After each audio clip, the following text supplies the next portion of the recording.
What's going on, everyone? Jeremy here from the Quartering, and after the latest episode in Rings of Power, Lord of the Rings, the Rings of Power, the huge waste of money along a ding dong or whatever, uh, even kind of like the progressive media, kind of the woke media is turning against it. In fact, even Polygon wrote an article about how it stinks, and even Angry Joe. Angry Joe, who has never missed an opportunity to consume. And by the way, it's not a bad, hey, the guy just enjoys stuff. That's fine. I commend him for like kind of staying on his own, but it's even he's turned on the show, and then it's really, really bad. But we're gonna get into the entire story here after a quick word from this video's sponsor, Established Titles. Huge shout out to this video's sponsor, Established Titles. Established Titles is a project based on a historic Scottish custom where landowners are referred to as lairds or lords and ladies in English. They allow people to buy as little as 1 square foot of dedicated land so they can call themselves a lord or a lady officially. In return, they commit to plant a tree with every order and protect the beautiful, pristine woodlands of Scotland. Established Titles makes an absolutely amazing gift, and a person could officially get their name changed on documents. Their title pack gives you at least 1 square foot of dedicated land on a private estate and an official certificate with a crest. Established Titles is currently having a really big sale just for you, my subscribers. You can get an additional 10% off any purchase you make with the discount code TheQuartering. So click the link below. Go to establishedtitles.com/thequartering and use promo code TheQuartering to save an extra 10% today. I want to start with a tweet from Angry Joe, which was quite shocking because, in the face of endless, relentless criticism from his own viewers, he's remained very optimistic about the Rings of Power, finally reaching his breaking point last night, tweeting, "I've confirmed it for myself after that episode," talking about the latest episode. "I hate Rings of Power. I think it's one of the worst written shows on television right now that's wasting just about the money it can." I don't know. I think he means that it's just about wasting money, I think. What an absolute laughing stock.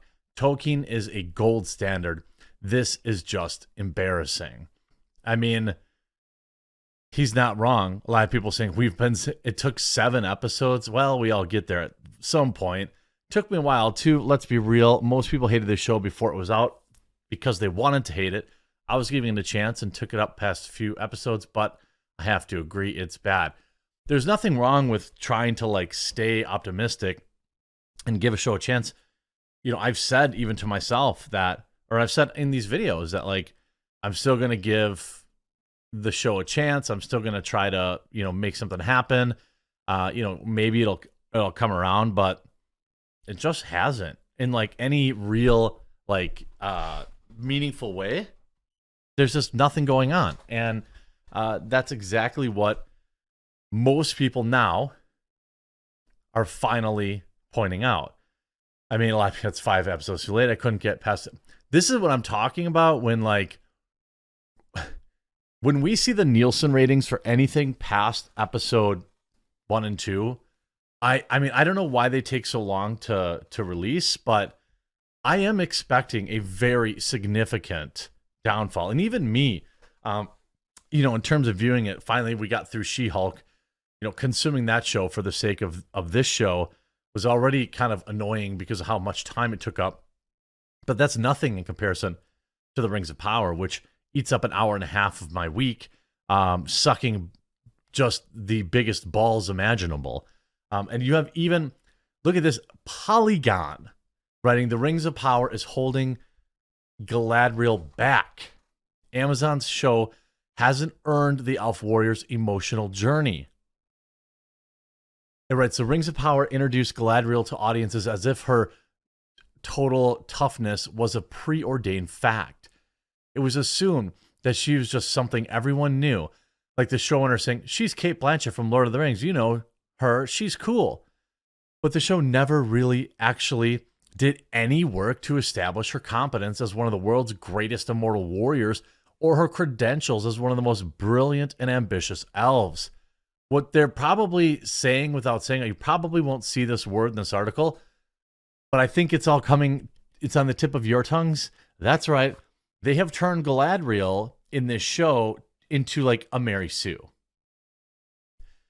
Instead, we get one troll fight in the opening to prove Galadriel's martial prowess before the series begins its meticulous dressing down, which includes banishment from her people, almost passing in a storm and being rescued by a human, being rude and repeatedly mocked at Númenórean court, and finally having the same human teacher an immortal elf, the finer points of diplomacy and the art of conversation. The one thing she's right about is her righteous fury over Sauron. Viewers that already know where the story is going know that Sauron is still out there and should be hunted. But because the show wants to hide his identity from the audience, it further undermines Galadriel's character without a single other success or victory to build her up.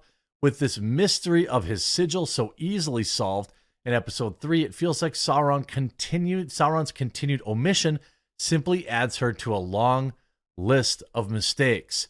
Now, what I think they're probably really trying to do is they're going to, they'll do like a big reveal at the end of this season.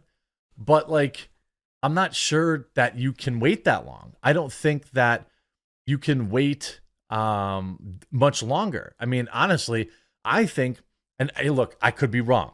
I really could. And I think I admit I was wrong about total viewership. It appeared that the Nielsen ratings did confirm at least roughly what Amazon said about viewership, but I am certain that there is going to be, I'm nearly certain that there's going to be a massive drop off when we look at episode, say, 4 and 5 viewership versus 1 and 2. Like, I would be willing to bet that most Tolkien fans probably made it to like episode 3 or 4 before tossing in the towel. So you may not even see a huge decline in episodes 3 and 4 from 1 and 2. But I still think you'll see some. There's all sorts of things I don't want to, because there are some spoilers in here. It's because they've relied too much on Galadriel. When we look at the Rotten Tomatoes score, out of 31,400 ratings, it has a 38%. The score is not getting higher, it's getting lower. And then you had the Rings of Power writers react to 5 fan criticisms of their show. Like, why are you even doing this? Why are you even like addressing it? Dwarf wives in the Rings of Power don't have beards. Yeah, they do. I'm pretty sure they do. JD Payne said they actually do. It's not accurate. We looked at various versions of what facial hair on dwarf women might look like. Yeah, and by the way, that is not a very strong criticism. Elves don't have shaved heads or short hair. Okay. Again, weak criticism. The costumes look too new. Fair. But again, where is the criticism about the writing? Well, there is 2 in here. The first being Galadriel acts too masculine and she never went to Númenor. JD Payne writes, I would love to see in Tolkien where it says that Galadriel never went to Númenor. That doesn't exist. One of her nicknames is Nerwin, which means man-maiden. And third, she does not act masculine. Yikes. Very sensitive, JD Payne, and dead wrong. Yes, sure. Like, the idea is like, well, they didn't explicitly say she didn't go. Okay. But people are saying they never said she did go. And it seems like a pretty big plot point for Tolkien to ignore. McKay says also the name Galadriel is loosely translated in Elvish as a maiden with a crown of golden hair. The reason she had golden hair is because when she would fight and do all sorts of sparring with other elves, she would braid her hair up to the top of her head to stay out of the way. So, what? So the etymology is that Galadriel is a warrior? Huh? What? And then they address finally the writing, and this is where they get the longer answer. The show's pacing has been too slow.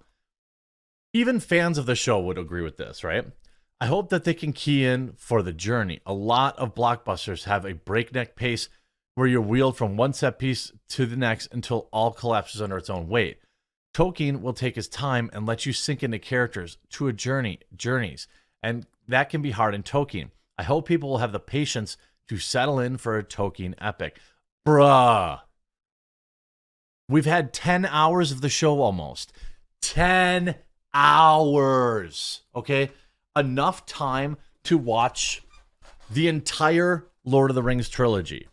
Maybe even extended versions. Getting close. Getting close. That said, in the THR Rings of Power cover story, the duo conceded that some scenes in the season 1 weren't as urgent as they could have been. There are things that didn't work well in season 1 that might have worked in a smaller show. The duo also teased that next week's 8th and final episode of the show's debut season, when the world breaks quite literally, how do you start to pick up the pieces, McKay said. Quite often in serialized television, the last episode of the first season is table setting for the second season. We don't feel that way. Our last episode is the ultimate culmination of every single fuse we've lit in the first 7 episodes.